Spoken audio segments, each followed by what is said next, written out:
Dahil mahilig nga kami mga kaibigan sa mga kumuti-kutitap, ay dumayo pa kami din sa Plaza de Bansud, Bagaho at nang masilayan namin ang kagandahan ng kanilang pailaw at napakatagal ko nagaho rin napapanood sa Facebook ay hindi gaho ako nakakaparne ay nakailang balak na bagaho ay hindi matuloy-tuloy. Kasabihan nga akong aba ay gayak bitoy hindi tuloy. Ayan, nandito nga ho tayo siyempre sa bukana nitong plaza na to. Talagang sobrang ganda at nakakaaliw nga po pala dito sa kanilang plaza ito. Sobrang dami ding tao kasi nga Christmas season. Ayan, tanyo hindi magkahumayaw ang mga tao. Abay, syempre, ay nagpakodak ako din sa karamihan ng tao para makita ninyo. Ayan, may iba't iba talaga silang design at ang kanila ditong itinatampok ay yung iba't ibang parol ng barangay at saka ng eskwelahan. Ayan, no. Syempre, nandito muna tayo sa Ala, Bansud. Ayan, talaga namang nakakawili ho at nakakalibang bagaho din sa pailaw na are. Ay talaga namang ganyan ho tayo mga Pinoy.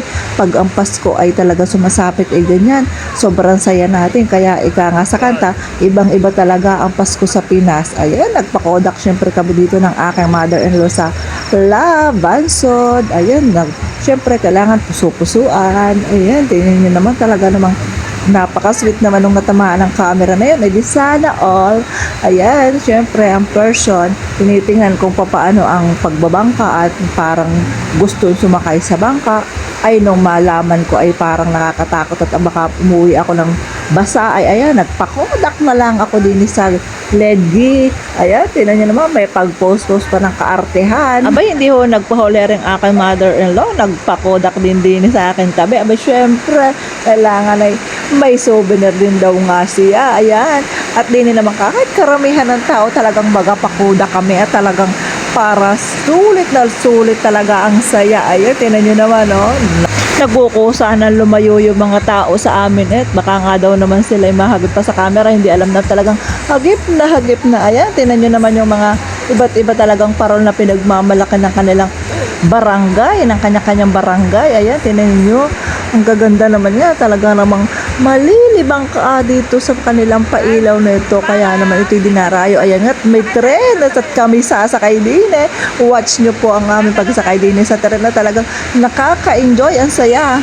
Parang ang makasakay ng tren. Aba, hindi nyo natatanong sa edad ko ito, ngayon lang ako nakasakay dito sa mga gantong ride na tren. Talaga naman nung bata ako, hindi ako nakakasakay kasi nga hindi kami naglalabas ng hawan at kami galing bundok. Charot lang po. Pero talagang hindi po kami talaga nakakasakay ng ganitong mga rides ng mga bata pa kasi nga hindi kami nilalabas ng aming nanay at baka daw kami mawala, o diba? Abay, sayang nga naman pagka kami nawala. Kaya nagtiis na lang na hindi kami isinakay sa mga gardening ride. Kaya ngayon kami matanda na, ay pinilit namin sumakay ng aking mother-in-law. At siya din daw ay hindi pa rin nakakasakay sa mga gardening rides pagkabata na niya. O diba, hindi talaga mababayaran ng 20 pesos ang kaligayahan ng isang tao. Kaya hanggat buhay at malakas, mag-enjoy. Ika nga sa kanta ni Yeng Constantino ay piliing maging masaya hanggat buhay at hanggang bata. Ano ba yun? Hindi yata yun. Basta piliing maging masaya. yun ang title. O, diba? Hindi lang ako ang naging masaya, pati aring mother-in-law ko. Aba, kaya shout out po sa nagdala sa amin din sa aking honey buns. At kami dinala mo din sa pailaw. Naging masaya kahit kaunting oras lang. Thank you very much. Love you. At malapit na nga akong tumigil aring tren na ere kasi nga 20 pesos isang ikot lang sa buong plaza. O, diba, san ka pa sa 20 pesos mo? Napakasaya mo na at nag-enjoy ka pa. Kaya naman ho talagang dinarayo are at yung mga hindi pa nakakapunta din aba ay habol na kayo, talaga namang mag-enjoy kayo, hindi kayo talaga magsisisi, pagod lang sa biyahe. Ayan ang aking masasabi, talagang napakaganda. Kaya ano pang hinihintay nyo, punta na kayo dito, abot pa. Ayan, sa terminal na kami na rin kaya magbababaan na at dini naman ho kami pupunta sa mga iba't ibang klaseng float ang kanilang mga ginawa. Ayan ho, talagang napakagaling nilang mag-invento or mag-design. Ayan, tinan nyo, talagang nakaka-amaze ang kanilang mga pinagagawa. Talagang hanga na ako talagang yun lang ang masasabi ko. Hanga! May pag-aapa eh. Ayan, tingnan nyo naman, no?